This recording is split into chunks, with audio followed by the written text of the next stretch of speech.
Hi there, Taurus. Thank you for joining me for your monthly forecast for June. There is a supreme irony at the start of this month because there's a lunar eclipse, and this lunar eclipse is working on the angles that influence your short-term and longer-term financial situation. Now, a lunar eclipse can be a little bit of a warning, but it's a balance really for the solar eclipse, which occurred in your sector of immediate gratification on the 20th of May. So this is kind of saying to you, look, don't get too caught up with commercialism, consumerism, and eating all the things you enjoy, because if you do, things could get out of kilter in your life. But then the planets conspire to give you every encouragement to go and do exactly that. And this is because Jupiter is going to leave your sign on the 12th and move into its new home, where it's going to be for just over a year. This can bring you some really solid fortune financially over that period of time. Now, that old saying of the harder we work, the luckier we get is something I want you to bear really in mind, because astrology in a modern context is less about random good fortune. But you may have some, and this is aided this month because on the 19th there is a new moon in this sector too. And all of this can galvanise you into making the most of your talents to improve your standard of living. But we all know that there's quite a tough global downturn out there, and we've all been doing our share of belt tightening.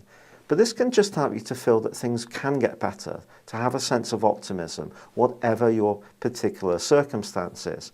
But Mercury moves on the 7th, and it does for a few days from the 10th clash with Pluto.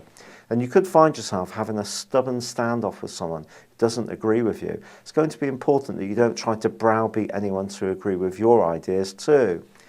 The other thing that happens is that the Sun then moves, and it moves into the part of your horoscope that's much, much more to do with communications.